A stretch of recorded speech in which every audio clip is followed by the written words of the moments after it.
4 na oras na kawalan ng supply ng tubig sa ilang barangay sa Dagupan City naranasan ngayong araw, August 22.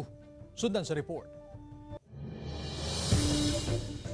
Sinamantala ni Gerard ang maglaban ng kanyang damit habang hindi pa nararanasan ng kawalan ng supply ng tubig sa Barangay Pantal, Dagupan City. Batid niya ang scheduled water interruption kaya maaga pa lang ay nag-ipon na siya ng tubig. Kasi may dam naman po sa loob kaya kapag may informan po kami na magkakaroon ng water interruption, kakaagan na lang po yun ng maaga para may gamitin po in case po na mawalan po ng tubig. 4 na oras na nagkaroon ng water interruption kaninang 1:00 hanggang 5:00 ng hapon. Kasama ang Barangay Pantal sa mga lugar na nakaranas ng kawalan ng supply ng tubig. Inayos kasi ang tumatagas na transmission line sa bahagi ng De Venecia Highway. Nakaantabay rin ang Pamana Water District sa mga inaayos na kalsada sa lungsod. Isinasabay kasi nila ang pagpapalit at pagsasaayos ng mga water pipe at ilang transmission lines. Yeah, totally mawawalan yung